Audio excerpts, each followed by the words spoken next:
to, John and I talked about it, and I'm sorry I couldn't be with you guys last week, and I was very interested in what Gary had to say.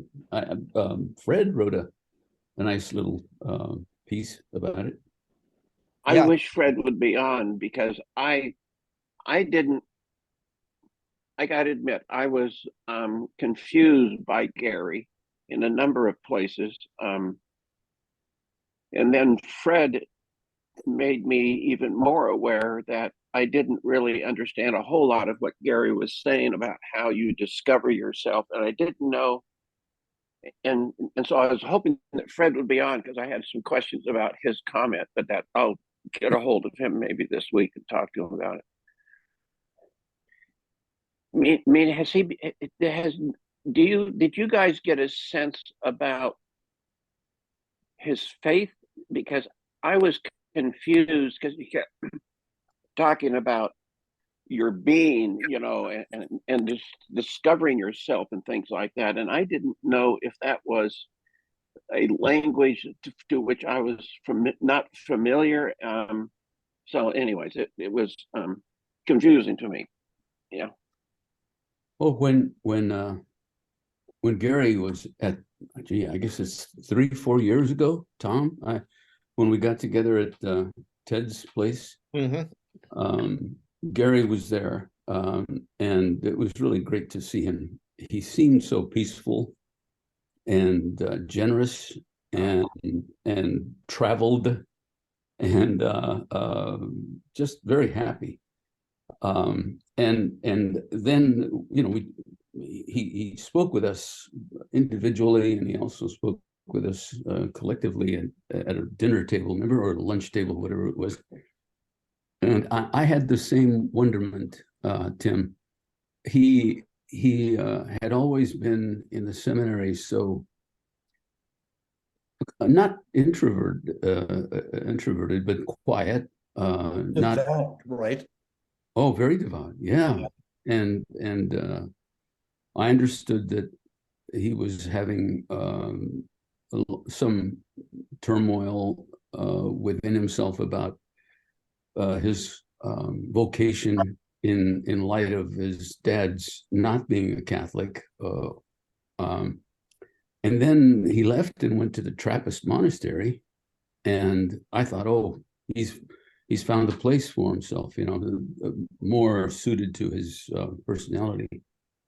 And he was there, what was it, 5-6 years? 6 years.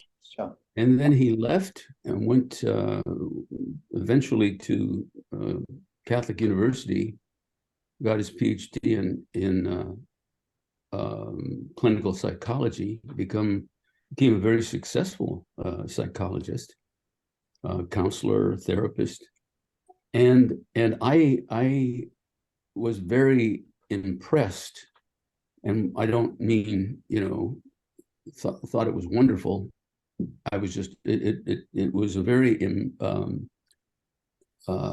impressioning thing that God was somewhat absent from his joy.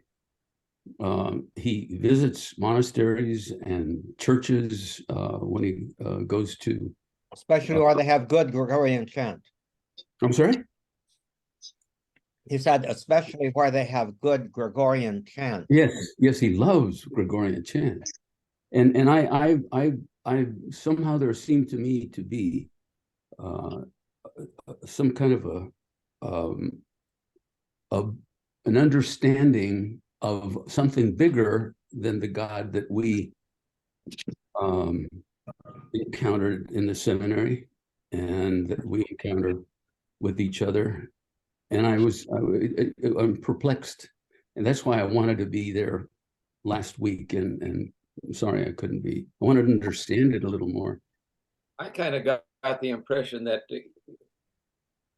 I think he's a deeply spiritual person. And I mean, it's sort of like George Perec in a way, breaking out of a particular mold, a particular way of reflecting on or relating to God, that's wider than, say, the Roman Catholic Church. Although I think the Roman Catholic Church is pretty wide, in a lot of ways, and it's a big tent. Comes to everyone. Well, I'll go into that another time. I went to my Warren Holleran passed away. The man who had been my spiritual director for Mine too. for 40 years, and I went after 95 years. He slept the last 2 years almost every day, but I went to the mass was yesterday, and Corleone was there, and my friend Bill Justice. They're both. Bill was the auxiliary, retired now in San Francisco, and Bill receives communion in the hand, and Corleone receives it on the tongue. And I'm going, well, there you are. It's the Roman Catholic Church. We're all there. But I think, but like George Ferrick is still, I mean, very Catholic, but doesn't necessarily go to, he goes to St. Albans, which is an Episcopal church. And in fact, I'm going to have dinner Wednesday night with this person named Richard Cushman, who was the organist there. But Richard is very Roman. But I think I felt Gary this sort of the same way. He's kind of, it seems to me that, and what he's describing, I mean, it's very, I mean, to me, he was talking about experiences of prayer. I mean, definitely. My impression, and he would call it being, or whatever you'd want to call it. Contemplation, don't you think? Yeah, yes, he's in that world of mysticism, that centering prayer, all that we talked about last week. And he made a very interesting distinction, which I'm still wrestling with, is this. You can think about your thinking, that the mind is this incredible, how he described it, and it's trying to work stuff out. But he says you can just, when you think about your thinking, you divorce your thinking from your real self. And those of you who read, what's his name, Richard Rohr, I mean, he keeps talking about the true self and the false self and all that business. And I keep saying, I don't know what my true self is and what my false self is. I don't totally understand all that. But that's why I say sometimes Richard Rohr gets a little too agey for me. Today's reflection was from a Buddhist, so I don't know, but I just felt Gary was. I found him to be. It was wonderful to hear him. I was quite taken by him, and I felt like he's the kind of guy I would go to for spiritual direction. I mean, if he were in the Roman Catholic world, I mean, on a sort of official basis. So Gary, we are a big tent, and so when you listen to, and I wish George were on, but and when you listen to George and you listen to Gary, what are they striving for that the Catholic Church doesn't provide? See, I mean, maybe I am just naive, but it seems to me that every facet of developing your own spiritual life is found within the church. Yes, it is. And yet you have guys like George, you have guys like Gary who seem to feel, are they saying that the church doesn't, in its teaching and in its compassion, doesn't provide enough for them? See, that's where I come up short, is I don't understand. Why do you have to leave the church in order to find the kinds of things that they're striving for? That's what I want to say. I don't know that they have left the church. I just don't think they feel limited by it. I think my impression, see, I never knew Gary before, but I saw a big difference between him and George. I mean, he's driven, by a focus on psychology and what that can do for you. And I think revealed himself to be a little more nostalgia than faith, if you will. Whereas I think with George talks about Jesus. George talks about Christ. Yeah. He talks about the church. And he talks about the places where you can find Christ that aren't explicitly Roman Catholic. Yes. Yes. So I thought there was a big difference between the two of them, actually. Yeah, there is, very much. You know, Yeah, That's no, a good. Tim, I would one agree thing, with one that, thing, Frank. I would agree with that. George is much more definitely Christian, if you want to put it that way. Yeah, I George think is that's his very. base, but George is kind of scattershot. He's finding it. It's almost like he's a child in a candy shop. Yeah. He's finding Christ and elements and tones of Christ here, there, and everywhere. That's a great way of putting it. That's what I mean by not being limited to Yeah, a specific way of thinking. You know, I mean, but the Second Vatican Council said that. You know, there are just many ways. You know, the elements in every religion. So, but I would agree that I would say, yeah, George is, well, yeah, Gary would be more. That's a good analysis. You know, you mentioned several times, Gary, limited, and I struggle with that every once in a while, and then it sort of fades away, mostly because of my ADHD. But I can't conceive of not having some kind of limitation. You know, Jesus says, "A new commandment I give you."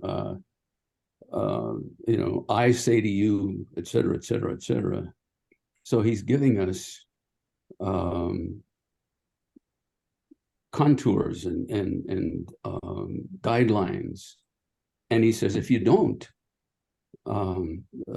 you can't follow me. You're not going to be going where I'm going. And I think to myself, he is God who is infinite. And is he giving us guidelines because in that culture there was so little thoughtfulness, you know. Gary Neer seems to have broken through some periphery and begins to talk in ways that sometimes seem to me to be Gnostic, other times seems to be just getting into wonderful mysticism, as you were alluding to, Gary. I don't get it. That's why I wanted to be there so much yesterday or last week. But I find there's no boundaries, and Jesus seems to have given us some boundaries. he did, but you know, I do think it takes some discernment regarding how culturally understood those boundaries need to be. Yeah, I agree. Because, you know, you say Jesus gave us a new commandment, but what was that new commandment? It's infinite, isn't it? Yeah, it really, you know, the old commandment summed up in love God above all things and love your neighbor as yourself is limited in a lot of ways. The question, who is my neighbor? The question is, how do I love myself? You know, they're all limiting factors. Love as I have loved you opens it up to an absolutely universal dimension that we can never get to the end of.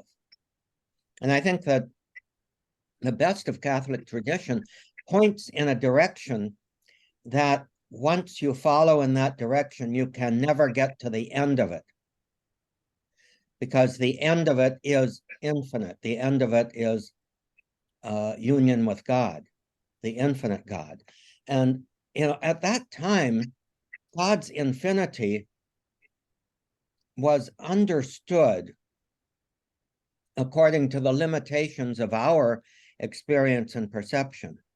You know, heaven was what was beyond a dome that I can look over here and I can see the end of beyond those clouds, and I can look over here and see the end of, and that's the dome, all the stars and all of that, and God is up there.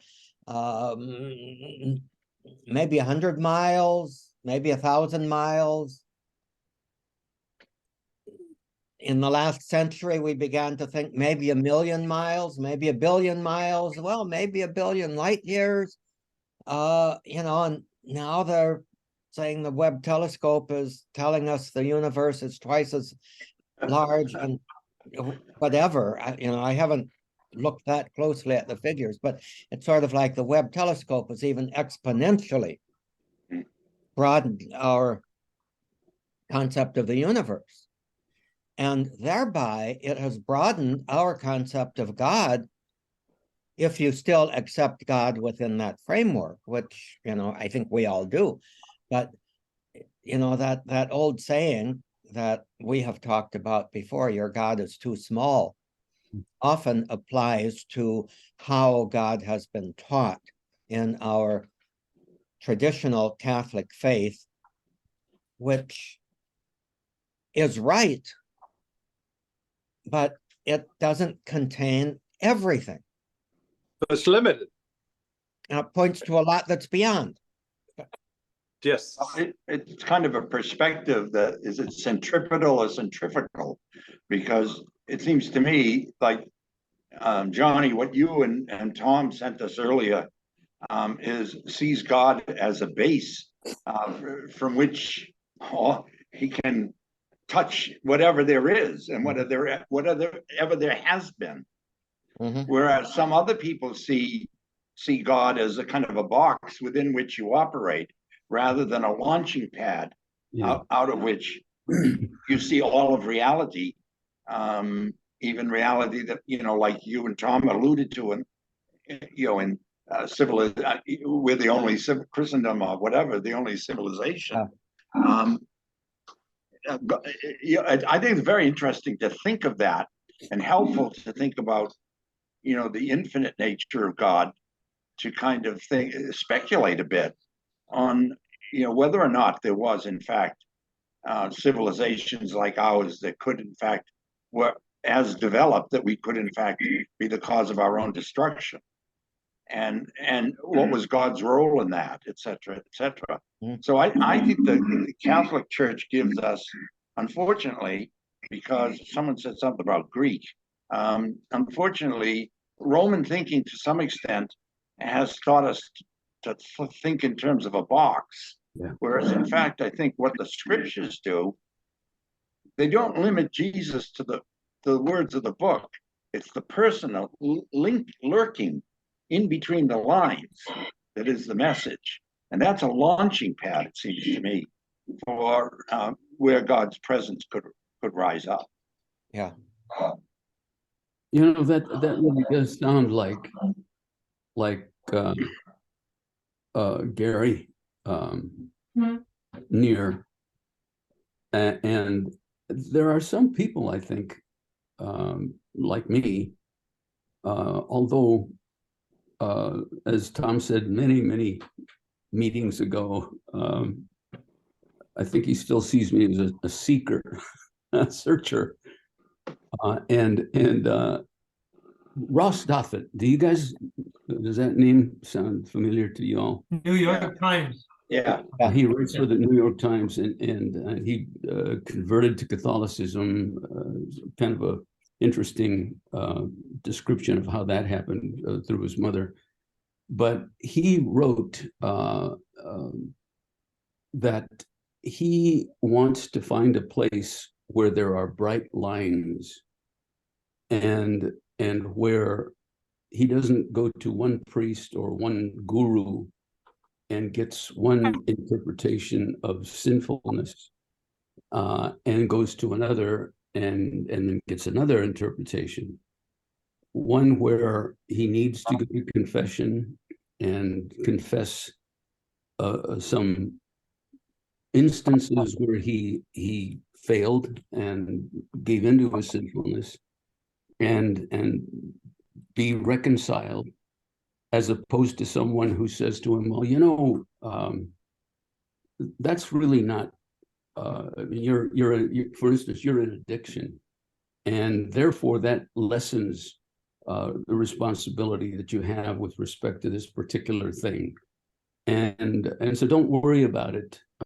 Pray and go to mass and communion and do your best to find a way out. But when you get this deeply in, or don't get too deeply in other words, there's this sort of floating pastoral, which I can't understand yet, approach to living and following Jesus.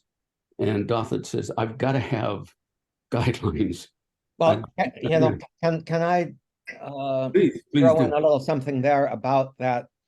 Well, it's an addiction, so don't worry too much about it. Keep trying your best, blah, blah, blah. Well, that is flat out wrong. Because in many ways, sin is addictive behavior.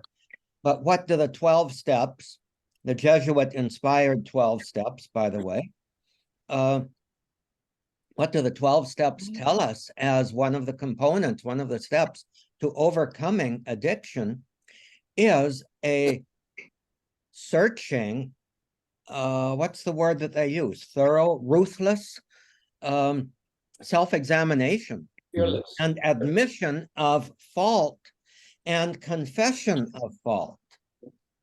So, just to say, well, it's a sickness, don't worry too much about it, or, that kind of thing is not the answer to the scrupulosity of the other side of things.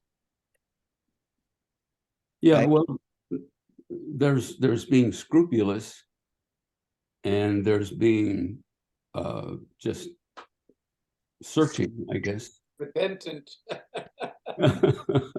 Yeah. Well, and somehow, and somehow or other, we have to navigate our path through that without having all the answers. Yeah.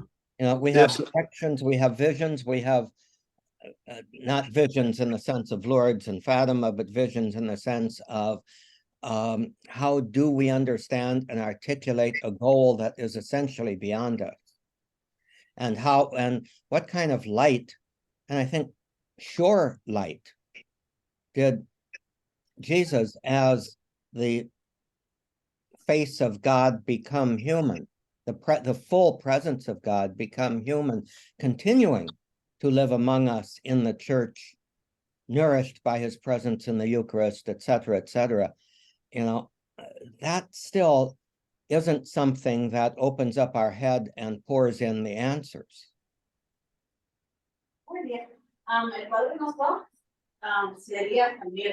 Ah, now there's there is the correct voice. Is that coming from Norm? Is that coming from you, Norm? I don't know, somebody's The woman's talking, voice. not, is it picking up? Oh, yes, Yeah. Oh dear. very much so. Tom, you mentioned, you said the word addiction. A fellow Curseista of mine is involved with a web group for people who have sexual addictions, and it's called Encourage. And it's where you try to help men and women through various kinds of sexual addictions, including pornography. And what Brian thinks is that addiction, is that an addicted person may not be sinning. And he puts it in the sense of it's really kind of beyond your control, and there's nothing very willful about your behavior. Well, what the hell did we learn in catechism? 3 conditions for mortal sin. Go ahead, Tom. It's seriously wrong. You do it with full knowledge. and full consent of the will. Anything that detracts from the fullness of the knowledge or the fullness of the consent of the will lessens whatever the, quote, guilt might be. So it's not like a black and white dividing line. Which Right, again, so it has to be. I mean, I think we also have to ask the other end question as to whether or not the particular sin the person is confessing, even if it meets those particular conditions, is serious enough to break our relationship with the Lord. yeah, That's a perspective on it that's coming from the other end rather than from the upper end, if you will. Yeah, Can you expand on that, Frank? Well, so a 15-year-old boy comes in and confesses, a sexual sin, and a 45-year-old married man comes in and expresses the same sexual sin. Do you simply say to both of them, well, you met these three conditions, therefore it's a mortal sin and you've broken your relationship with God? don't do it again. Say 500. Don't do it again or you're going to go to hell. And if it's smart, he'll say, well, Father, you don't do yours again, and I won't do mine again. I don't mean that particular sin, but Why not? we get carried away with this. But I think, I think what Ross Douthat is looking for kind of is someone to tell him, Yeah. when he's straight outside acceptable lines. Yeah. And the acceptable lines, anyone who's been a pastor knows that acceptable lines are not always, sometimes they are, but they're not always crystal clear. Or the best guide to actual moral judgment. Yeah, And so do I take it that you guys kind of agree with Brian then? With who, Tom, Tim? Brian, my Curcio friend, Oh, wow. that if someone is truly addicted to alcohol or drugs or sexual sins, that there's a loss of free will or consent. I mean, I don't know how to put it. that has been my understanding. Yeah, Mine too. Of Same course. thing. Alcoholics Anonymous says you got to admit that you're completely out of control. Exactly. Yeah.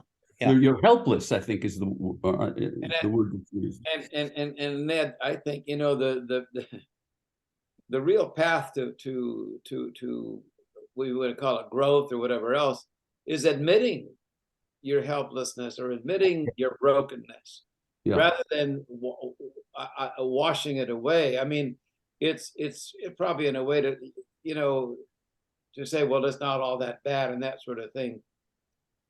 I mean, we Frank, you bring up that business of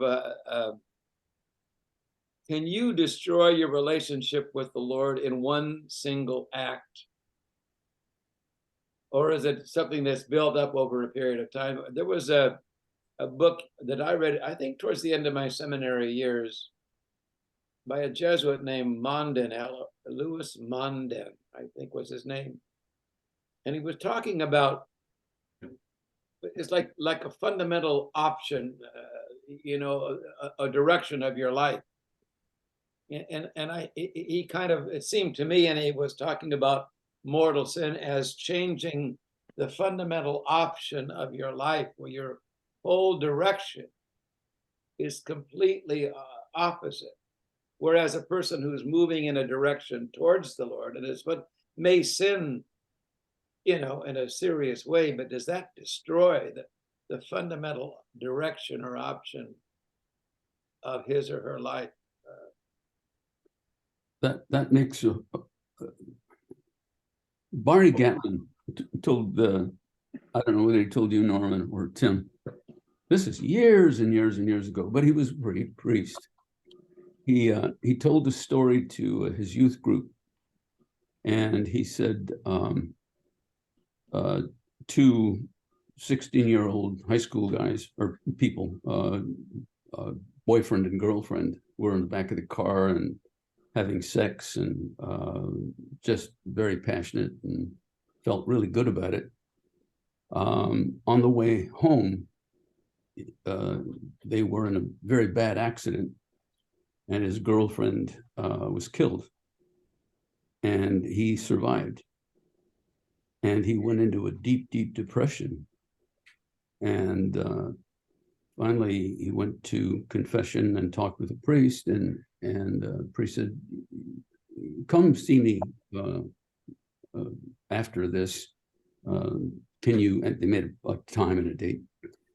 And the priest said to him, when they were in the rectory talking, "What is really the deepest? I mean, why are you so completely hurt? You've been to confession, et cetera, et cetera." And he says, "I sent my girlfriend to hell. I sent her to hell. She's gone, and it's my fault. She didn't want to. I did. She consented, and she's in hell." And I guess that's what you're saying, Gary. That's just not right. But when you're 16, how is your life, so completely understood that you're going in one direction, and that's to the Lord. But one would think that the innocence would favor wanting to be with God, with Jesus, with whoever you think is God. So what happened, Frank? I mean, it just doesn't, it really made sense to me. It's like you can't fall in and out of love with God every week. I can't agree more with you. Yeah. I mean, so that's what he raised that question. It just, can you, and I suppose it's possible in one single action, with full consent and full knowledge and knowing everything, and you say, "I know that this is going to destroy my relationship," and then you maybe, but that's not. I mean, people are struggling. When you're struggling with addiction, you're trying to move in a direction. Well, even the couple struggling in the backseat of the car are not focused on that. No, no.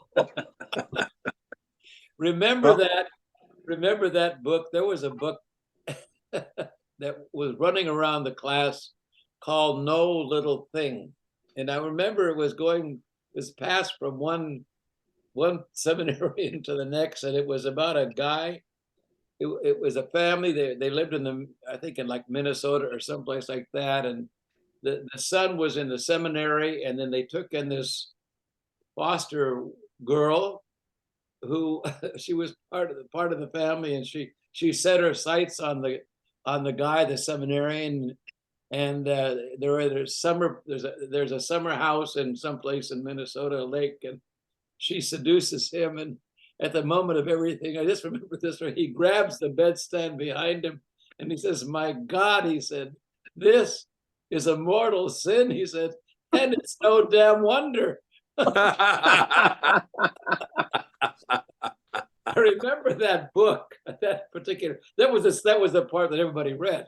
So.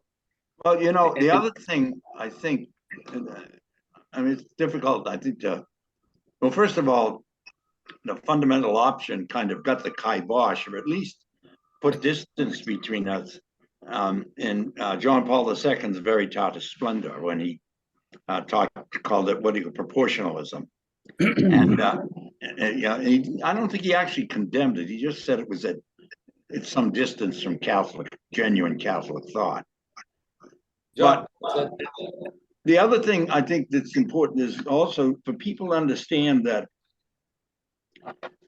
sin is not just an individual act. It's a force, like the force of goodness.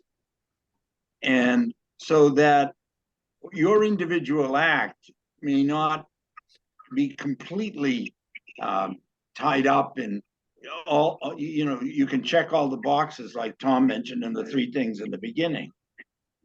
But at the same time, you did get sucked into a kind of an evil thing. And it seems to me that what the good confessor, if you will, the pastor has to do is help to navigate that so the person doesn't go out thinking, well, I did something wrong, but your father tells me, you know, forget about it. It's not really important. It's not gonna But I help. know I did something wrong. So where does that leave me? And I think that like your addictive personality or a person in an addiction may have difficulty accepting the fact that they did something wrong, but they would be knowledgeable of the fact that they're part of something larger that is wrong, that is at odds not only with their relationship with Christ, but the development of their own best person. Right. Yeah. You've made So me want to go to this is Tim. much more complicated than simply saying, you know, yeah, don't do it again, bye-bye, goodbye. Yeah, and you know, I think that searching moral inventory and the confession part of the 12 steps basically is not aimed at, you know, identifying wrong acts you're doing now. It's what are the roots? How did you open the door to the roots of this addiction catching hold of you, and going back and kind of healing or allowing God's grace to heal those roots. And that was what Gary was talking about. He was talking about people who have these tapes running in their heads when they're looking back and reflecting on their past lives, and that how these tapes are universally negative, and they and that was his idea, that you can sort of, Gary, stand away from yourself. You can kind of almost rise above your own self and look down and evaluate. Okay, and that's what you're saying, Tom, is where do these things, how do they start? What drives them? And so I asked Gary, I said, where do you get those answers? And he said, therapy. I thought, well, yeah. Well, often you do, I think, because it's a job of the therapist to basically help you to listen to yourself. Yeah. Reflect back. Mm-hmm.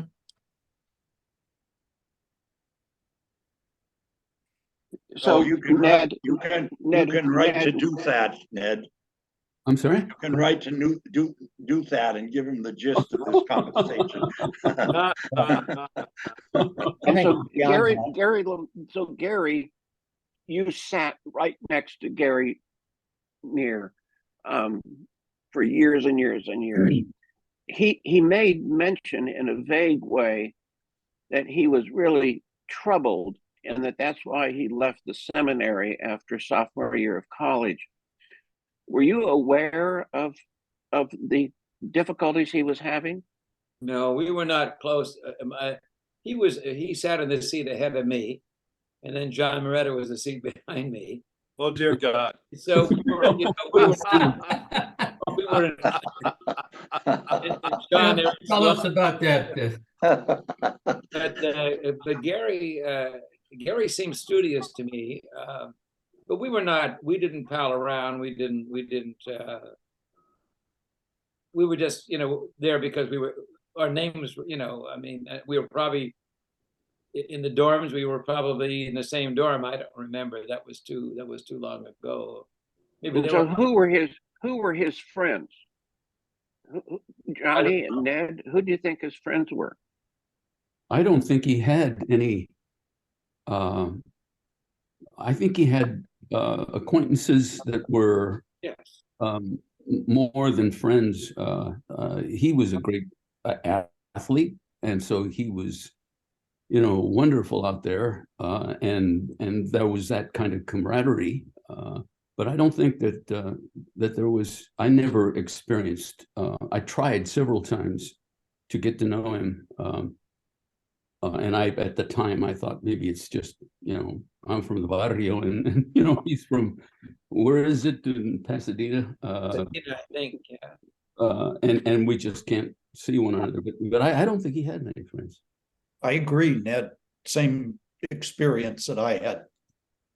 Yeah. That's, you think about that. That's lonely. Oh, yeah. that's lonely to be living with people, because from junior year on you're with these guys more than you're with your family. I can't imagine how hard that would be to feel alone in that kind of communal situation. It's got to be hard. Artificial, huh? I don't, yeah, um, I guess being alone in a crowd is maybe an expression that comes to my mind. So, I never well, thought of Gary though as troubled. I mean, he seemed, and I kept, trying to get back to my memory now. I don't think he didn't strike me as he just struck me as a fairly well put together guy. And well, he made a brief allusion to needing to leave at the end of his sophomore year, and he didn't elaborate. And I thought, well, not for me to know because I wasn't there. But um, and then choosing to go to a Trappist monastery, that's kind of an unusual decision, isn't it? Very. We were surprised. Seems like more isolation. yeah, Even more. Yeah. Yeah, even more. Yeah. Were there six of you beyond myself and Frank, all classmates with him also? Yes. Yeah. Oh, you're all the same classmates. Thank all you. of it. Yeah. Yes, yes. we're right back. And So Bob, we are were all actually making our true confessions to you and Frank. yeah, how true. Yeah, and we were just children. When you think Yeah. about what does a 16, 17, 18, 19-year-old person know? You think about how little we knew of life. Yeah. Just gosh. Scary. It was interesting that Gary saw through a lot of things, though. We had one teacher is teaching us Spanish, and he came in the classroom. He says, "Okay, what am I thinking?" And Gary says, "Tengo cinco lápices." And he says, "You're right." Now, how the hell he knew that, I don't know. Good old C-bar CM. Yeah, C-bar. Well, it's funny when we're talking about Gary Neer making his choice after sophomore year, it was around that same time BJ McCoy called me into his office and he said, "John, you chose English." That was we had a very, very good English prof, did we not? Oh, yeah. Oh, This was college. Yeah. Yeah, we had Father Franz. Wonderful. College. And so I signed up for English, and McCoy says, "John, not enough people signed up for Spanish. Father Barr wants you." And of course, it had a great influence on my life. But my point is, I was not ready to say, "Fuck you, I'm out of here." I'm going to a monastery or something. But Neer, I think, was more mature in making his choice than I was to just say, "Okay, whatever you say, guys, I'll go." And so is that pretty much how you determined what major you were going to have? Is That a was conversation? We had no, English or Spanish. we had no option, Tim. The major was philosophy. Yeah. The minor. That's what I was, thought. Minor is language. English. Oh, okay. All right. Okay. It reminds me of when I left the seminary in the middle of freshman year of college. BJ got me into Loyola. I don't know what pull he had, and so Loyola was expensive, and so Mom and Dad had to figure out how to do it. And fortunately, my grandmother came through, and so I can remember. So I go to this, and Loyola was just a huge place compared to, Queen of Angels, and Oh, yeah. so you go. Very much. Yeah, I mean, I was overwhelmed by the thing, and so I remember going in, and that's when you had to register in person, not via computer. I don't think computers existed, and so I can remember going into this big auditorium at Loyola, and there's some Jesuits sitting there, and okay, you're a transfer student. Okay, you've had okay grades, and I see you've been referred by B.J. McCoy. We know him. Da da da da da. What is your major going to be? And I went, duh. You know, like, oh, you know, I mean, in the seminary, you don't have to think. You just kind of go with the way the tide goes in and out. And he said, well, he said, most of you guys do philosophy. He said, you're going to do political science. So he said, you're now a political science major. I had no idea what that was. I thought, Yes, sir. no idea. No idea at all. And he said, okay, Almy, political science. And so there we go. And and eventually end up getting a PhD in political science. And I was just thinking, you know, what if I had known any better? I may have said, hold on. I don't want to make that choice yet. You know, I don't know what I would have done, but and so I thought, Johnny, you were talking about that you were declaring a major. Oh, you know, no. Okay, okay, all right, but just Well, the fact is though, Tim, that most kids who, after their first year or even their second year in college, don't continue with the major that they said when they first come in. Changing Yeah. majors is almost a Yes. rite of passage in colleges. Very often they change. Yes, I worked at a college as a campus minister, and yep, they change their major often. Right. yeah, I was an undergrad advisor at the University of Georgia for about 3 or 4 years, and so these freshmen and sophomores would come in and they say, and I think the universities finally got smart and said you don't have to declare a major until your junior Right. year, you know, Right. and I think that you gotta kind of survey the field and see what it is. But first of all, what are you good at? That would help, you know. I was not going to choose engineering, that's for sure. But There's a grandniece in the family where I live, and she's half Mexican. No, the mother was out of Texas, so she got into Texas A&M after she got out of high school to become like an engineer. But she was always an artist. She was always, you know, before she went off there, she was always drawing stuff and doing a beautiful thing. Well, she was at Texas A&M, I would say, for 3 months, if she was that. And all of a sudden she's over in an artistic thing where she's doing the kind of drawings that are in a lot of the Japanese films that they do and that kind of thing. And she just finished 2 months in Japan. So she knows the Spanish and she can do the drawing and speak the language and all the rest of it. So she did. And I mean, she got a full, I think practically a full scholarship to go into the engineering. And then she jumped out of it, you know, and so, but she'll have a very interesting future. You know, in the seminary, some guys were able to get graduate degrees in other than philosophy. No, I'm sorry, not other than, including philosophy. Remember Tony Pagnotta was able to go to USC and he got a master's degree in English literature. And I tried to get a graduate degree in psychology, and I was told absolutely not. Psychologists are complete secularists. All they do is make you feel good about what it is that you're having trouble about. sounds like a Catholic priest. Yeah, exactly. And that really ticked me off because you know, I thought that psych would be a wonderful help as a pastor.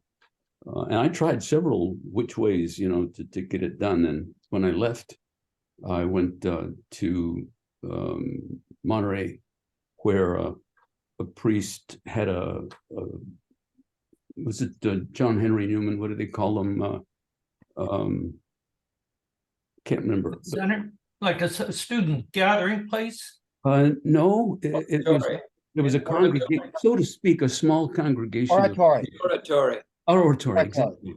And they had an oratory where all the priests had graduate degree doctorates in psychology. and they did their theology at the Graduate Theological Union in Berkeley, and got their clinical psychology PhDs same place.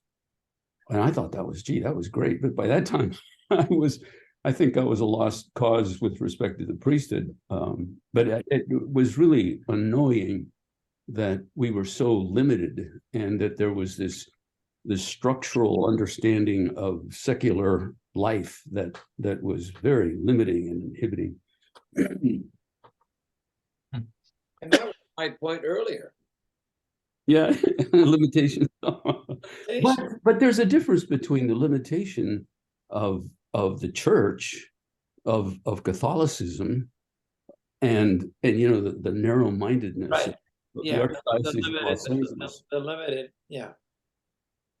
I was just thinking, my friend Warren Holleran, he was a scripture scholar. I think he was a theologian, but I remember on his own, he also got a degree in marriage and family counseling. I mean, so that was all compatible with, and I think it really helped him in his spiritual direction.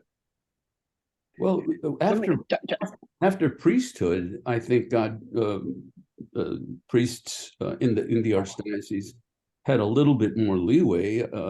Tom ran into a brick wall there for a little bit, but you ultimately got into liturgy, didn't you, Tom? And I had a couple of brick walls that I not sure if I climbed over or plowed my way through or whatever.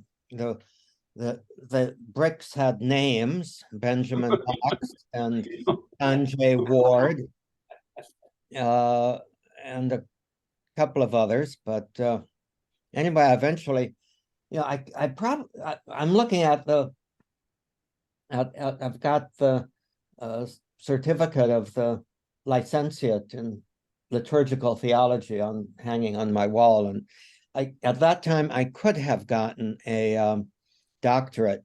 They would have allowed me, but because I couldn't go for the 2 years straight, had the 1 year, and then they pulled me back for 2 years and then said, okay, now you can go again.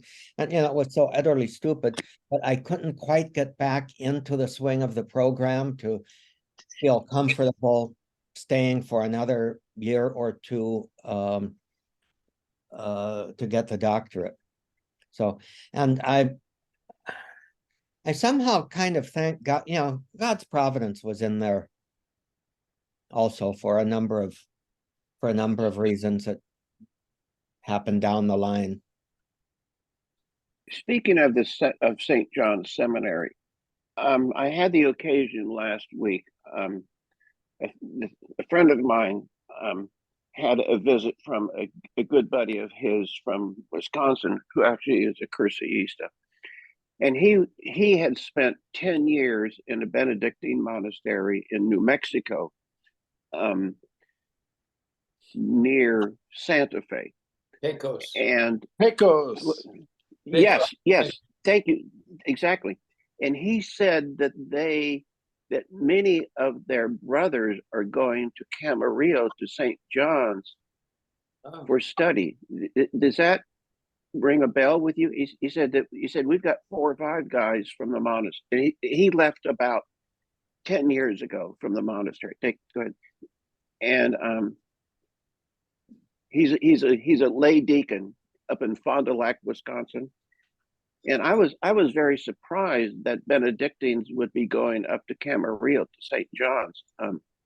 Does that make sense to you guys? Wasn't there? To me, the abbot of the Trappist monastery in Spencer, Massachusetts, is a graduate of the seminary that I went to, Pope St. John for older men, that I had to go to for a year. So the Trappists send their priests, their candidates for priesthood, from Spencer to that seminary. Tom, you can give us a little insight. Isn't one of the new bishops in Los Angeles a professor at St. John's? Yes. Yeah. Yes. And he's a diocesan priest from Poland. Yeah. But the Spencer people, you know, I had one in the class that I was in, and then the retreat master and the abbot of the abbey in Spencer, Massachusetts, St. Joseph's, the Trappist Abbey, are both graduates of Pope St. John the 23rd. Okay. Well, there's also that used to be a charismatic Benedictine monastery in San Luis Obispo, I think. I think they are now Camaldolese, but they sent some of their monks to St. John's also. Okay. Okay. Was that I would. wasn't there somebody, some Benedictine or Augustinian person and some seminarians in Simi, somewhere near the seminary, that there was some kind of connection? Tom, do you remember? I don't remember that. And see me? I mean, in I that think it was. All I remember is Opal and Eddie's. Moore Park or someplace like that. I don't. Yeah. I think that would be enriching, an enriching experience in seminary to have people from orders to come in and join you in your education and in your life experience. I think that would be just wonderful. Yeah.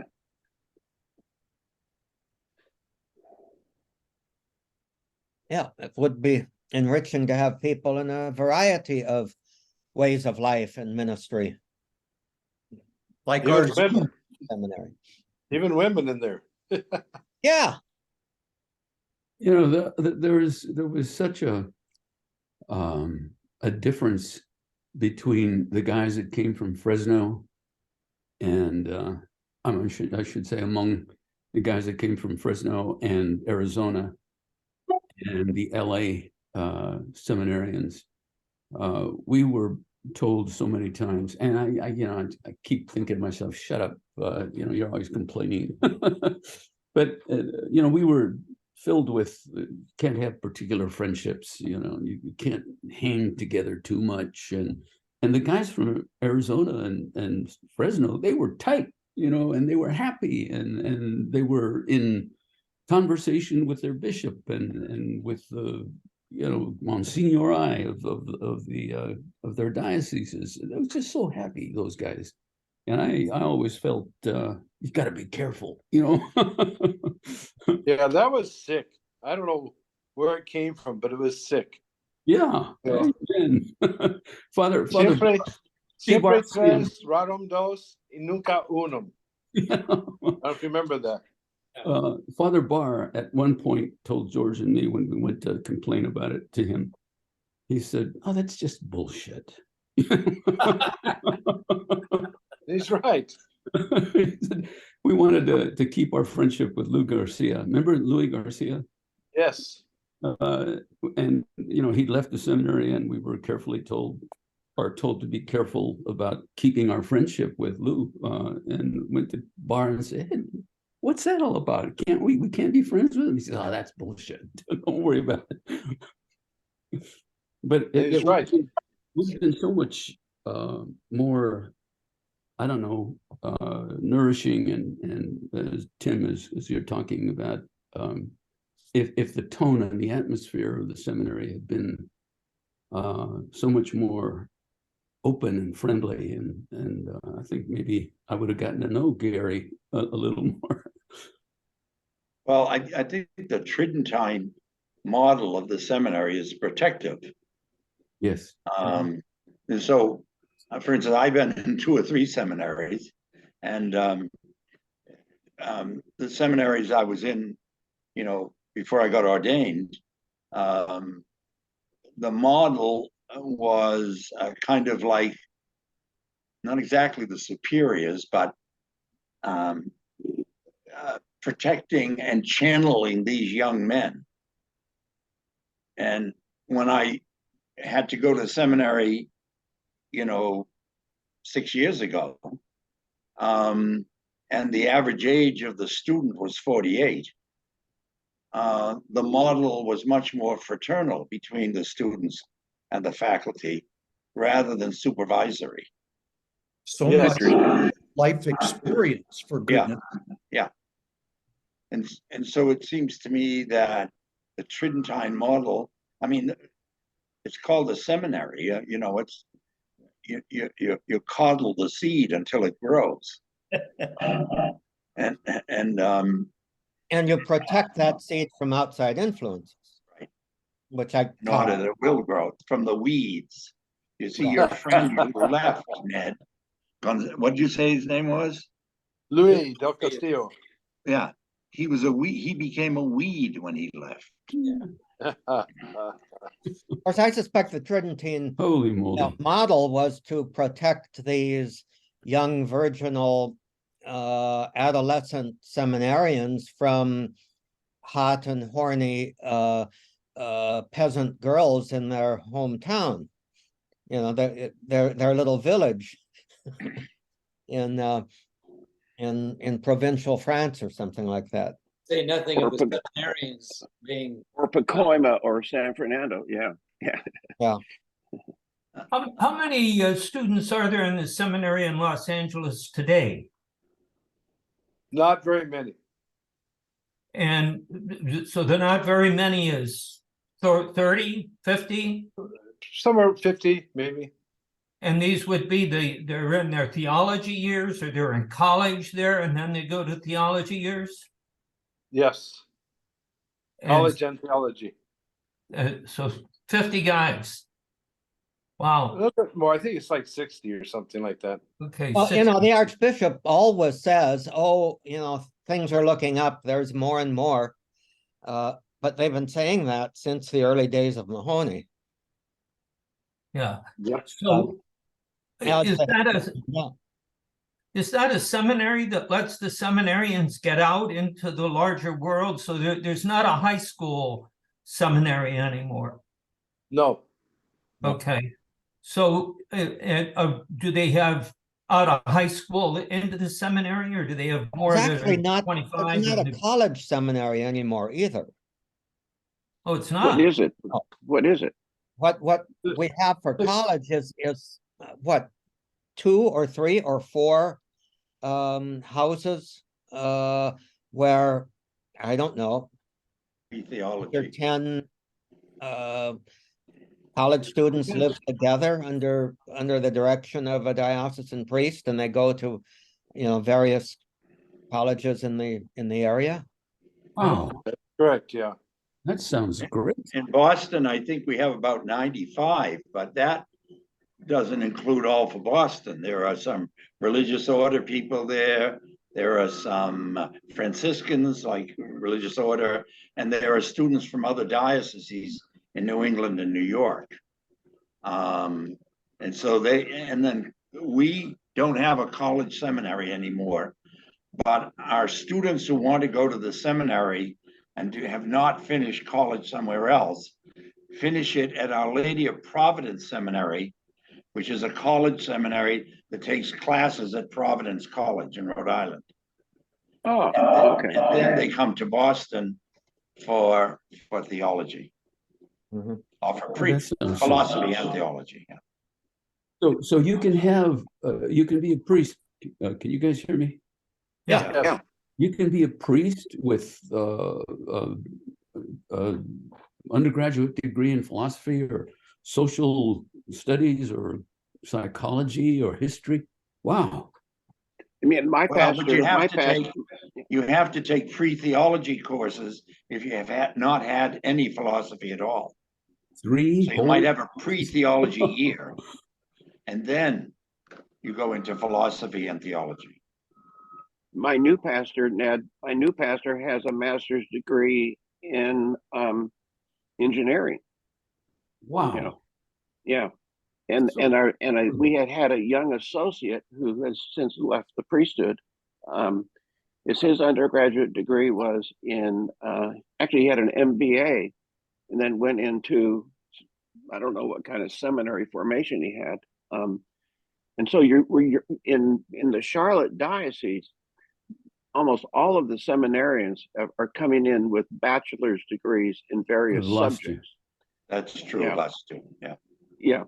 And so there's no high school, and if they choose, and there is a seminary that's connected with a Benedictine monastery in Belmont, North Carolina, which is near Charlotte, that if they come in before they've graduated from college, they go into this formation, and then they go off to either Columbus or Cincinnati. There's a seminary that our bishop sends guys for theology. I think it's, but I wonder if it's in Columbus or Cincinnati. But There's two. There's one in Columbus, and that's really that's very connected with the Universal Church. I think it's somehow under control of Rome. I'm forgetting what it is now. But then the Josephinum. Yeah, the Josephinum. Yeah. So, you know, so then down in Cincinnati is where the best. In fact, there's one in Cleveland. There's a seminary in Cleveland. And then there's one down in Cincinnati, and the one in Cincinnati is very, very backwards at this point. I had 4 years in that school, and the bishop, the new bishop in Columbus, came out of Cincinnati there. I think his background is Indian. I think his family was Indian, but he's been in the U.S. So the first thing he did at the University of Ohio State University, is he threw the Dominicans out, or not the Dominicans, the Paulists. Yeah. I mean, they had been there for years, decades. So anyway, those are the two ones that are in Ohio. I think it's the one in Columbus that we send our guys to. Yeah. Yeah. Yeah, I think they're very conservative too, like Charlotte. Yeah, you better believe it. Very conservative. They're a pontifical seminary. That's correct. What does that mean? What does that mean, Frank? What does that It means they've got a special connection and oversight from Rome. Josephinum is, yeah. Is that because they have screwed up somehow, or is it? No, they were established that way. Oh, okay. Yes, Supich was one of the head of that seminaries at one point along his path to being a cardinal and the Bishop of Chicago. Well, they come out of it like they like smells and bells in their masses. I mean, they you know, yeah, they like incense. They like all kinds of candles. I'll tell you what, every one of them. They wear their cassocks. Yes, they do, Norm. Of Yeah, course. they would never dress the way you do around Long Beach. That's for sure.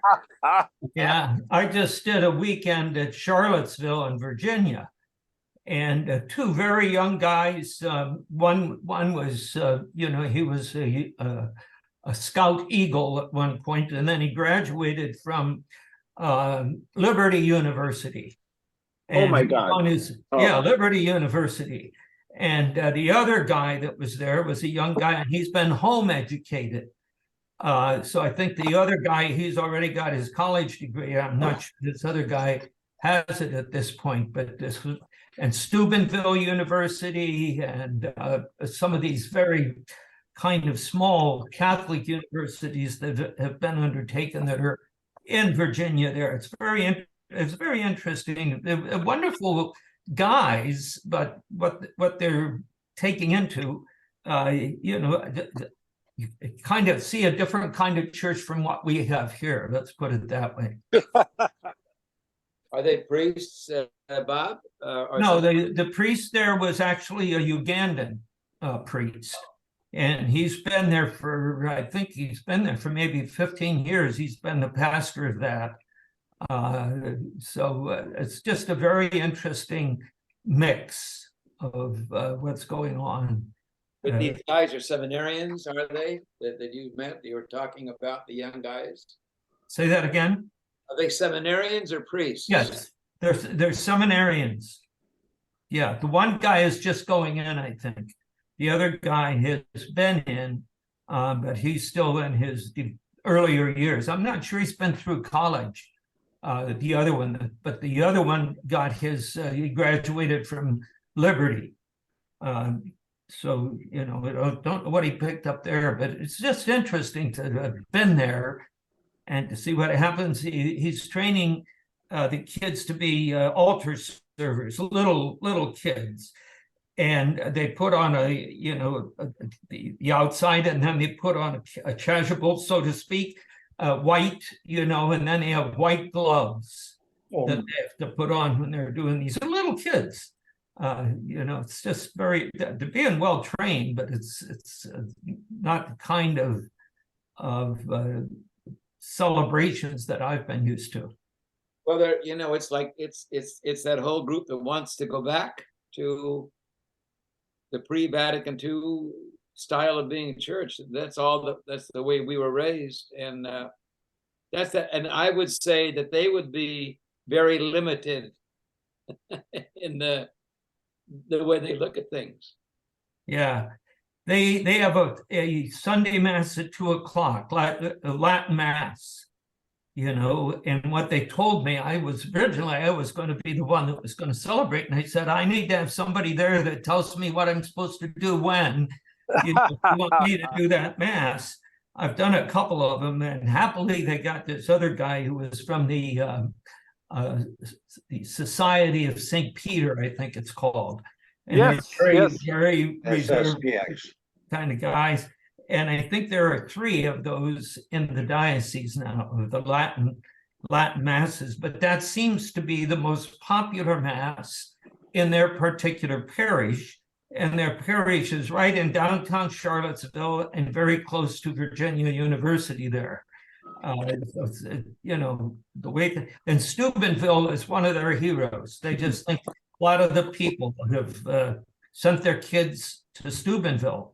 So that's where their graduated children are coming from. And Steubenville is kind of a very conservative kind of place. So Franciscan.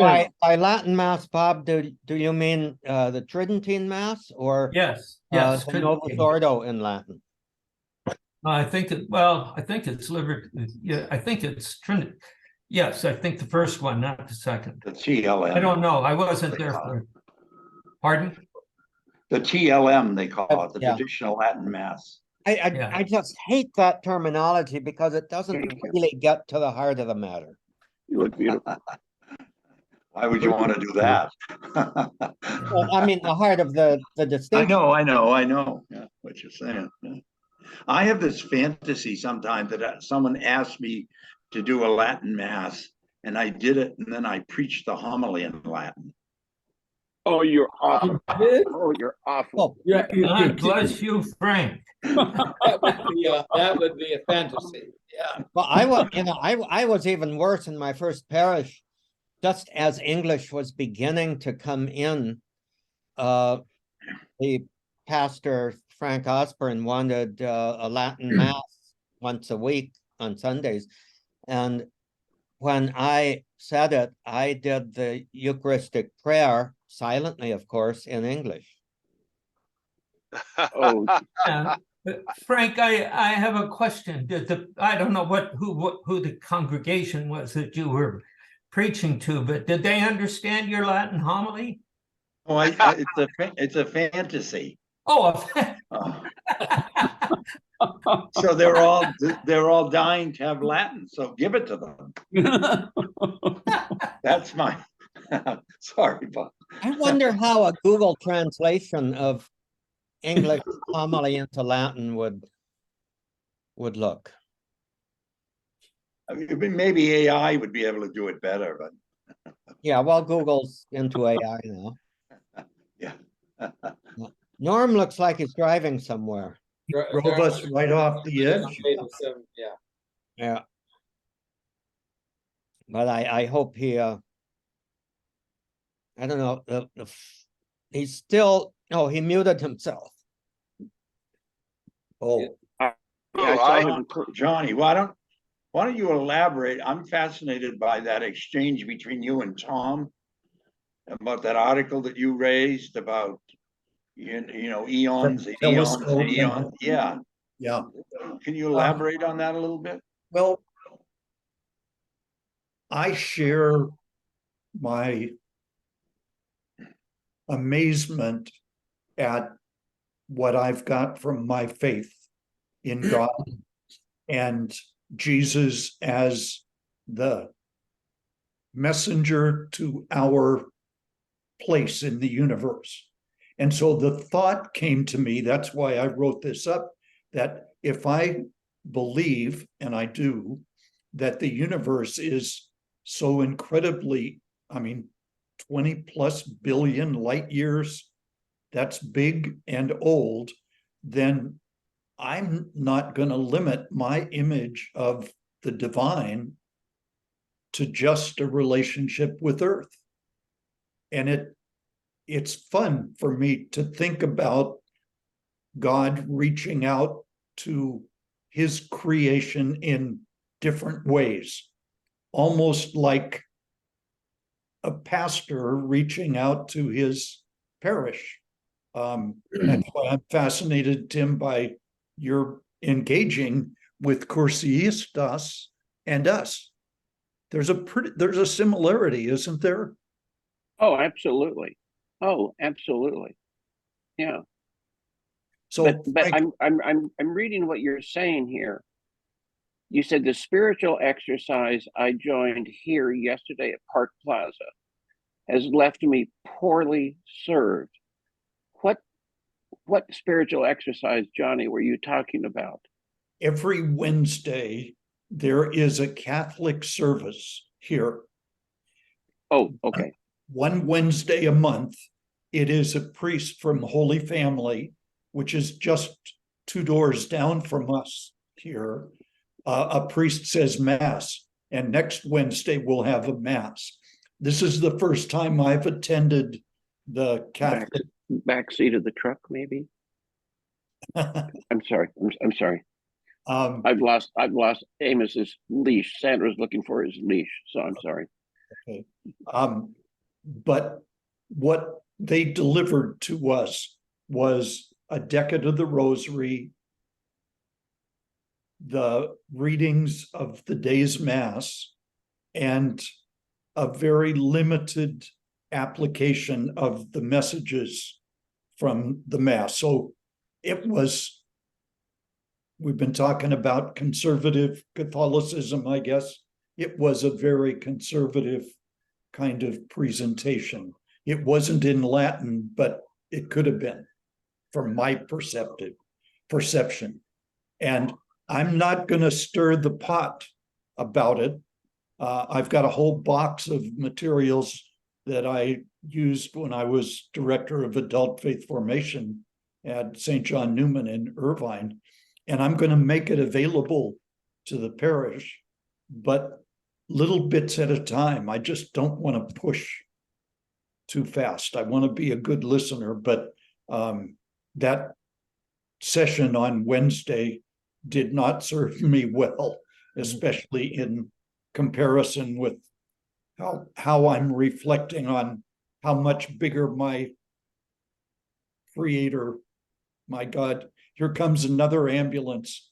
We have 90 seniors here, and they took somebody away yesterday during lunch, and here comes another one.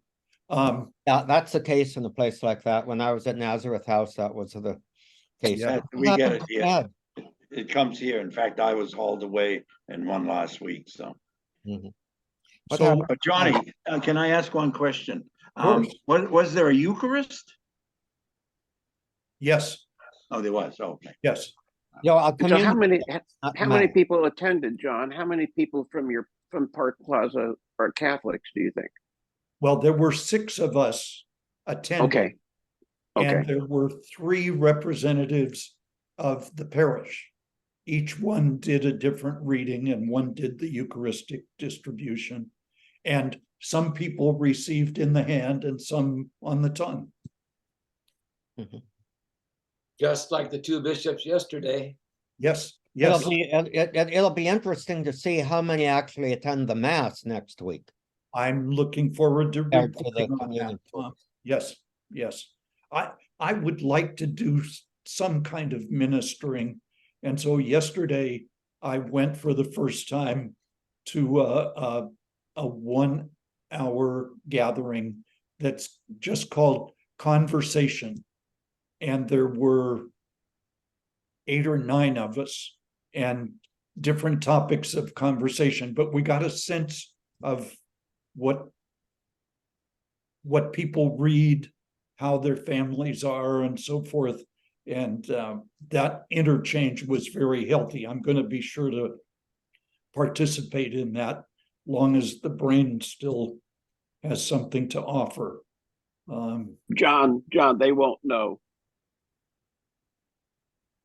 If they're all your age or older, they won't know whether or not your brain is functioning very well or not. Well, I can fake it as much as I need to, right? You know you can't, my friend. You don't have to worry about that. Just go with your heart. Just go with your heart. Your background is good, though. You have a lot of background having worked with adult education. Yes. Yeah, you'll be a gift to them. I would say sit it out for 6 months at least. Keep your eyes and ears open. And don't make too many judgments. Yes. Don't make too many judgments, nor make any plans that require any kind of follow through. You may want to start something like a Bible study or a discussion of faith, or whatever. Maybe talk to one of the priests at Holy Family, or a lay minister at Holy Family about something that you could do there. But I would say wait at least 6 months and really get the lay of the land for. I agree with that advice. Tim, you made a remark last week or the week before about the number of women compared with the number of men, and was I being surrounded? And I think I didn't say surrounded. I said hustled. Have you been hustled by these women? Well, I got some hustling yesterday.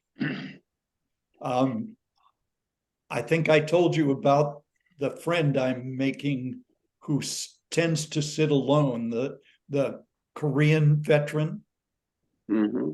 And he looks over his left shoulder. All the tables are for 4, except one corner table for 6. And Bill, has told me this is closed. That's for women only. Well, wouldn't you know, I walked in at breakfast time yesterday. There were 2 women there, and they invited me in. And I saw the signs of what was it? Hustling. Yeah. And this one, her name is Jerry, spelled Jerry, Jerry Ann. And at one point she found out that Jean, who sat next to me, is on the 2nd floor. And so she said in a loud voice, "Oh, you and Jean are sleeping together up on the 2nd floor, aren't you?" Well, it's old folks' homes are the stuff of movies. I mean, and so that's why I was teasing you about it.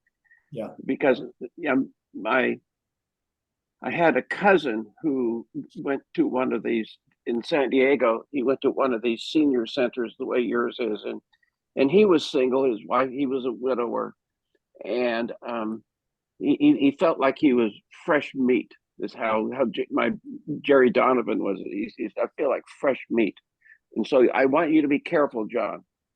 I want you to be careful.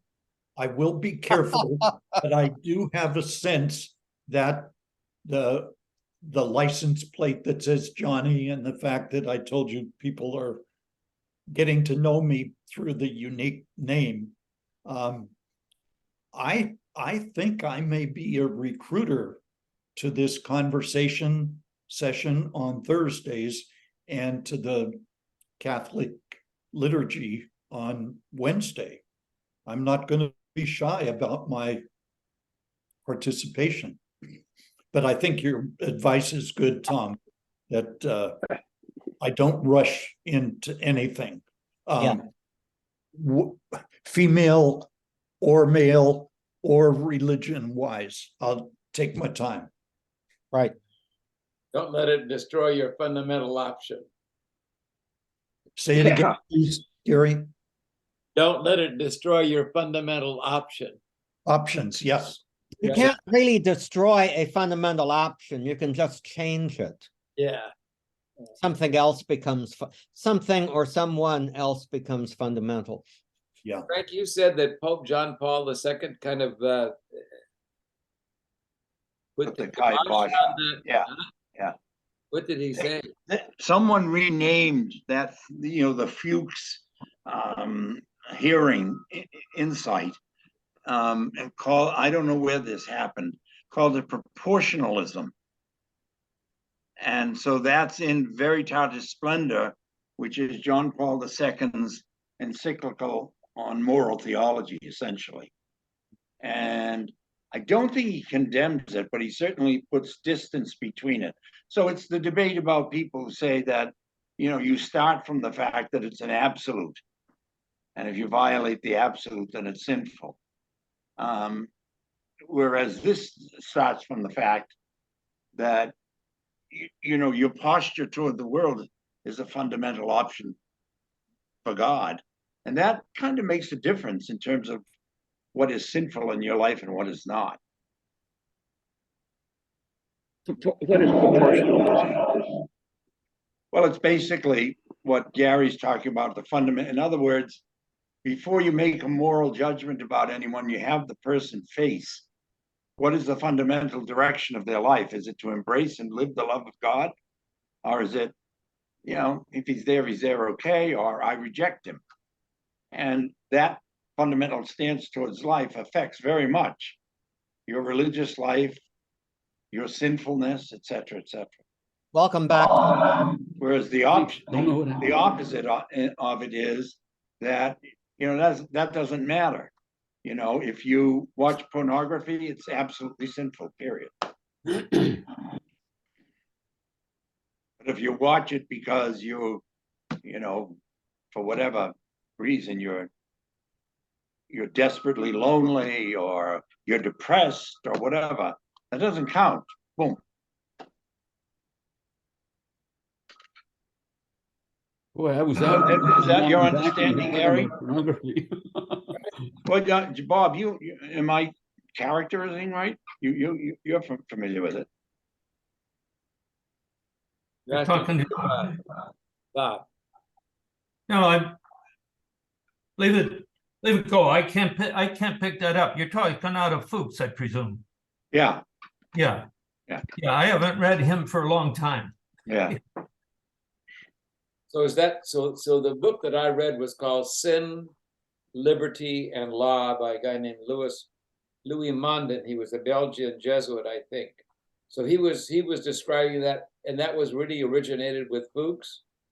That moral Hearing and Fuchs, basically, I think. Hearing. Bernard Yeah. Herring also. Yeah.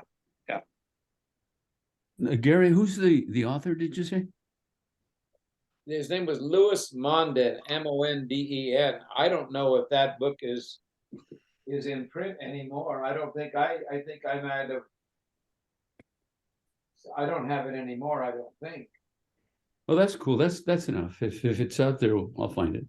It may, Tim, to go back to your point on Johnny's, people hitting on Johnny. I don't know if any of you are familiar with author Kent Haruf, Haruf. He wrote this wonderful book called Plain Song, which was a finalist for the National Book Award. It's a really great book. But he's written another book recently about two elderly people in the same neighborhood. And they just go for companionship, and eventually it grows into something else. It's tender. It's very nice and tender. Yeah. So Johnny, you may want to read that because, you seem a little more lively and happy today. He does.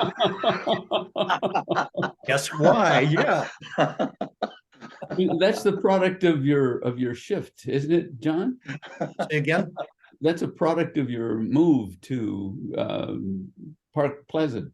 It is. Yes, Yeah. it is. That's I cool. was living alone, isolated Right. a bit in Irvine. So yeah, that absolutely, this is a plus. And Right. family members, my brother Mike and his wife celebrated their 70th birthday. They're all within a week or two. And so we went to an Angel game, and they had a big suite, and there were more than 30 people there. 2 observations. One, how many people came up to me and said, "Johnny, you look so good. You're making progress." And the second was how many of them were overweight. I hadn't seen many of them for a lot of years, and I'm glad I'm watching my weight, because my heart went out to their difficulty getting around. I thought you were going to say that the third thing was Otani. Is that his name? Otani was pitching that game. Yes. What do you The Japanese kid. What Yeah. is his name? Home runs? Yeah, Plays all positions. he's amazing. He's amazing.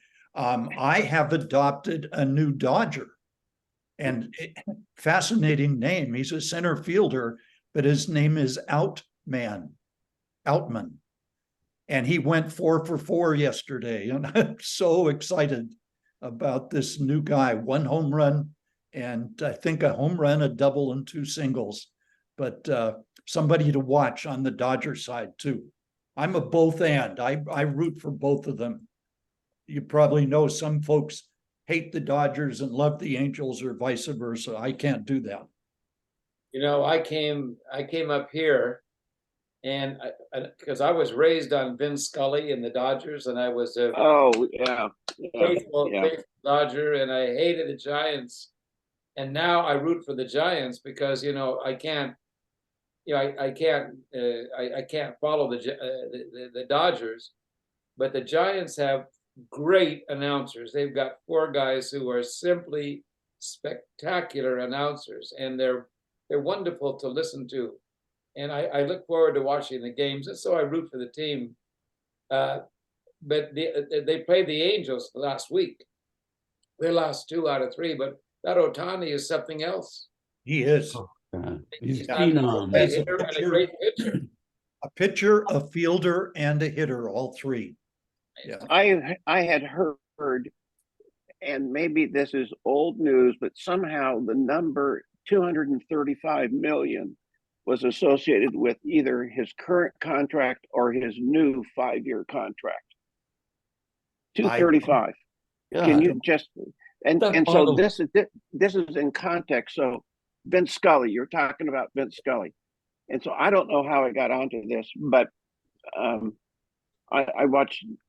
have some YouTube channels, and so I've been fed a lot of Sandy Koufax ball games, you know, and with Vince Scully announcing the games, like, you know, Koufax the year, and that I didn't remember this, but at the age of 31 in 1967, the year before you guys were ordained, Koufax called it quits. And I watched the press conference the other day, and he had won in that year. He had won 27 games, pitched 8 shutouts, and he won 27, but he pitched, I think, 20 full games, which no pitcher does. Wow. I mean, they won't let pitchers do it, you know. Right. Wow. And so in the interview with the press, they said, "My God, you know, you've had the most unbelievable year. Why are you retiring at age 31? And so this, in the context of, I don't know if any of you read the book, The Boys of Summer, which was about Mantle and Maris in when they went for the 61 home runs. Yeah. Is that Mantle was just being shot up with cortisone constantly, and so Koufax says, you know, every other day I need to get cortisone injections in order to just be able to get out of bed. And he said, I've decided that I would rather grow old not being dependent on cortisone and give up my career. And they said, well, what about the wealth that you're giving up? Well, you know what he was being paid? I think he was being paid like $150,000 a year by the Dodgers. Walter O'Malley was a skinflint. I remember when Drysdale and Koufax went into him. This is after the Dodgers had blown out somebody in the World Series and said, we're together. $100,000 next year. Well, he said, you guys, no, I can't afford it, can't afford it. Well, they did get the $100,000, and they became one of the highest paid pitchers in baseball. But I thought Koufax, what a class guy to say, look, money is important, but my long-term health and my well-being is more important. And he said that nobody knows what the long-term effect of taking cortisone is. Well, now we know, and so that the algorithms that YouTube has, once you watch something, you get fed it. So I've been fed more and more Vince Scully baseball games than I really care to watch. But what an amazing announcer. He's just amazing. He was something else. I'll never forget when we used to you go when the Dodgers played in at the Coliseum. Those early years, yeah. And they had Wally. They raised the big net in left field, and Wally Moon would hit these what they call moon shots. That was great. We were there. My dad and I went to it was a doubleheader with the Pittsburgh Pirates, and the Dodgers were going towards the pennant, and so were the Giants. And the Dodgers won the first of the two games, and then in the second game, the Dodgers were well ahead. And up in San Francisco, the Giants were playing the Mets, and the Mets were I think we had 1-0 or something like that, and it was crucial. The Giants winning or the Dodgers winning, and the Dodgers were ready to win the second of this doubleheader. But everybody had their portable radios with them, listening to Vince Scully announcing the game. Everybody brought their radios. I always did, to listen to him. Yeah. That I was watching. Well, then he started saying, well, up in San Francisco, it's in the ninth. It's the bottom. It's the bottom of the ninth inning, and the Mets are ahead 1-0. But there's a man on second in for San Francisco, and there's 2 outs, and Willie Mays is at the plate. Wow. He's announcing this. He's describing it to everybody who's watching the Dodger game, and he says, and Willie Mays, it's a high drive to center field. He says, and it is caught. He says, but he said that the whole Coliseum Stadium erupted. I mean, everybody had been listening to Vince Scully. And the players on the field had Didn't know what was going on. There was a guy at the batter's box, and he jumped out of the batter's box. He didn't know what was going on. That's how powerful, how popular he was. Those are great memories. Yeah. It was great competition too, so everybody wanted to know what was going on simultaneously. But I mean, Vince Scully, he sold the Dodgers to that town. Yeah. Oh yeah. And Tim, it's really truly amazing that Ohtani is making the kind of money he's making now, as you indicated, and people like Joe DiMaggio and all these other guys were under $100,000. Yeah. Amazing. Yeah. And that was a lot of money then. Yeah, it was over in today's dollars. That was over $1 million. At least easily. over $1 million. Huh. Yeah. Oh yeah. I knew a kid when we lived down in Florida. He was a really, really good baseball player, and so out of high school he was drafted by the Cardinals. Now this would have been 1985, 86 or something, and he never made it. But he was given a cash upfront bonus of $100,000 just to sign with the Cardinals. This is a kid out of high school. And the money in sports today has gotten ridiculous. I was reading about Texas A&M, Bob Bonner. Texas A&M football players are recruited primarily for what they call NIL, name, image, likeness payments that they can get if they come to A&M, because there's so many wealthy athletic boosters who will sign these kids out of high school to advertising and marketing contracts, you know, like the local dairy or something like that.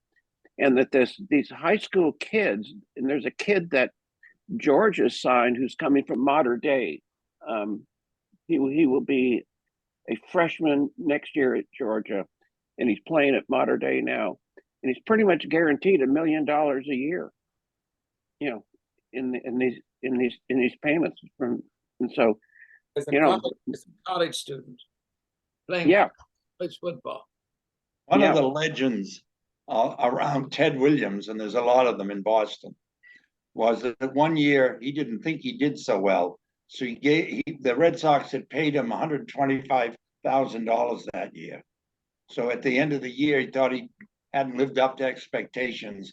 So he gave the Red Sox $25,000 back. What a great story. Wow.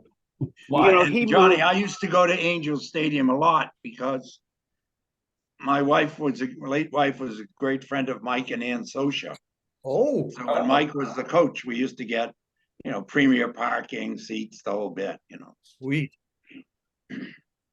my only memory, the only time I ever went to Angel Stadium, my dad was still alive, so it had to have been, oh, I don't know, in the 60s maybe. And Mickey Mantle was playing.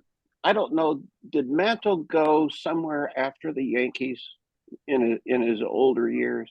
I don't think so. I don't But think so. anyway, the Angels were playing whatever team Mickey Mantle was playing on, and Mantle was playing first base because he could hardly walk or run, you know.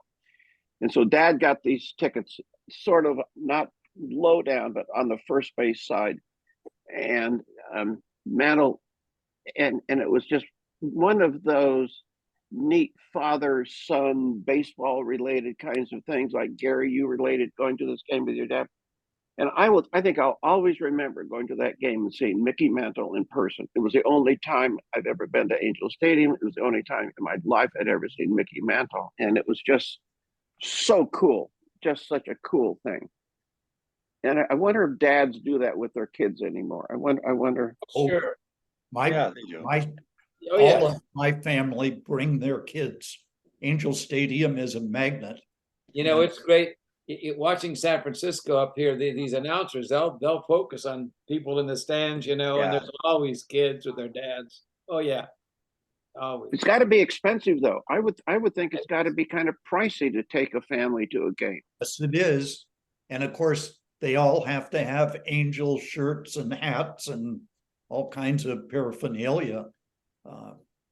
It's a big money maker. I'm content to sit in my house with a Negroni or two watching the game. Lovely life.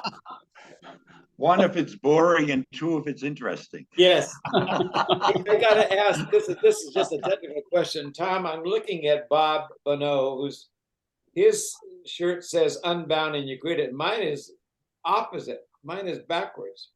Is there something with my camera? Both of yours is correct. Yeah, mine on mine it is too. Oh, okay. Yeah. Mine, when I'm looking at it, it's backwards. So Yeah, okay, No, you it's can not backwards set with your us. camera. Let me see. You can set your Can you camera. read back, Gary? Can you read Have a backwards? mirror Can you image. read or- backwards?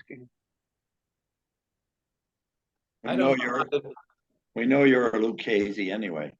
I have a friend of mine, and he'll call me on Zoom, on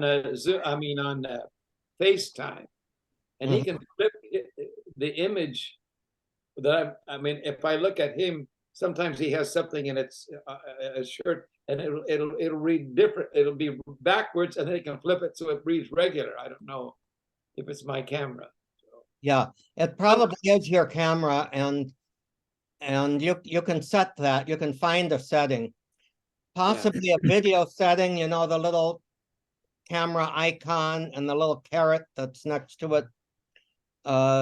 Try that. There may be a setting that says mirror my video. What is it? It says Mirror what? mirror my video. Oh, I can't see where my camera thing is. Well, that I can't help you there. You know, you can't. And I Well, don't want there- to touch because all of a sudden everything will explode. Mine just exploded. But Welcome can't- back. you Ned. can't Glad control you came your back. Me too. But we Hey, are all, Ned, how- we are all Ned, seeing how's- you with Luca. You know, you are not a cool, you are Luca. Yeah, okay, Man, good. baby. Cool, yeah. I see, yeah, cool. Yeah. Ned, how's your granddaughter? Wonderful from all reports. Apparently, this failing the test in one ear is not uncommon, and it happens in birth, in the process of birth. Something goes in the ear and blocks it for a little bit. And Mark and Kim are saying she's fine, she's good. So thank goodness. Thank you for praying. Yeah. Good, good. She's beautiful. And Bob, how You're is biased. your brother, Bob? My brother is doing fine. Good. He's doing very good. We're going to be going down to Texas for 2 weeks. Parish Good. down there invited me to come and cover the masses for a couple of weeks down there. Yeah. I just met them by going down there last year for Unbound. Actually, it was in January, but they asked me if I'd come back. So I said, fine. So Dave will be doing it. His right leg is still numb, but he's playing golf again and he's shooting 90, sometimes a little below, sometimes a little. Wow. But That's he's super. doing really well. And the two of us are going to be traveling over to Italy, flying to Venice, going down along through Italy, and then we get on a Royal Caribbean cruise ship. I'm the pastor on it, and we go down to Miami. Wow. Oh, So wow. What a he boondoggle. he gets a free ride that way because he can be in the same room with me on this cruise ship, and doesn't cost me anything, and so he doesn't have to pay either. Let me ask you a Is question. that a cruise from Italy to Miami? Yes. Yeah. Civitavecchia. Civitavecchia is the port that Yeah. we'll be departing from. And then we'll stop a couple places along the way as we go through the Mediterranean, and then straight across the Atlantic. Have you ever done that crossing before? Yeah, actually, when I went, in fact, Frank would know it too. We were on the same ship, right, Frank? We all went the same ship. The SS Constitution from New York to Naples. Yeah. Well, whole- Helmut the Dickler whole and I went gang. on By way of Madeira, Casablanca, and one other place, Gibraltar. Now, was this before the invasion of North Africa in 1943 or some later date? A few years later, but not- 43? Oh, okay. Come on, you. Tim, good you, one. you are a devil, I tell you. You know, I I got just discovered that my friend Harry Gregg, my priest friend, finally was able to, was trying to book the little hotels around the Vatican, like the Hotel Santa Ana, and there's a few other places, and he had trouble finding. He finally found one. It's off the Borgo Pio. So, but I told him, you know, I think we're going to be there because we're leaving on the 22nd, the 19th, and we're going to be in Rome till the 27th. Then we're going to take a week and go up into Tuscany. But I think that's when the Synod is going to be on. October, right? October? In October. Yeah. A priest friend of mine said, he says, you'll be there for the Synod. It starts on the 4th and goes to the 29th. And I told Harry, maybe that's why he had trouble finding rooms. Yeah. So, maybe so. Yeah,